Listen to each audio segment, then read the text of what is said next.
Okay, day 364 off the grid. Well, as you can see, we're looking up into the tree. To the left of the solar panel, you can see where I've installed the aerial. I'll see if I can get a zoom on it. I didn't get a chance to film this on the day I put it in, because the weather packed up a bit. But there we go. There's the aerial. And what else did I do on this day? Well, I messed around with radio, so we're going to have a quick look at that.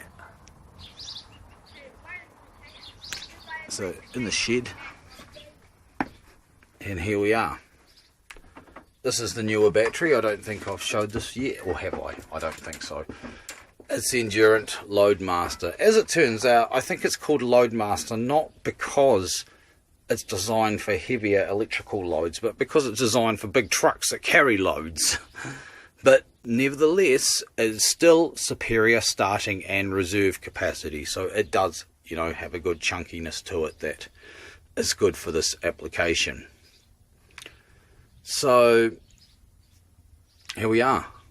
Now, this wasn't the original radio I had in here, because the one I had, although a better radio, just didn't pick up Radio Foxton quite so well. So I spent the day messing around with this before I went on to the Gaylorning, and yeah, this was in a pretty sorry state when I first pulled it out. It had stuff rattling around inside it, and I thought, you know, it's going to be completely stuffed. You couldn't turn the tuning dial or anything.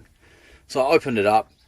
Turned out that the stuff inside it was one of those plastic sort of push screws from a vehicle, a metal stamped engine number plate for some reason out of some Nissan. I don't know what this radio's history was, and yuckily 2 or 3 grotty cigarette butts. It looked like after the radio stopped working, someone thought they might just use it as an ashtray. I haven't tried the tape deck, but the radio, yeah, you couldn't move the tuner with the tuning dial, but I found that by pushing the pulley around by hand, it was really difficult to do, but you could move it. So I figured that the grease must have just seized up. So after a while of working it backwards and forwards by hand, I got it to the point where I had to push it by hand up the dial, but I could return it by using the tuning knob. It had enough torque to return it.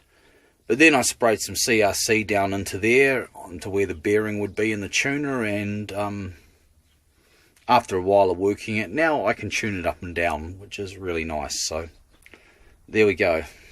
One old radio pressed back into useful service. Seems like one of its audio amps is dead. It's only running in mono, which is fine because Radio Foxton's a mono station, and I've only got one speaker here, so I didn't go to any trouble to try and sort that out.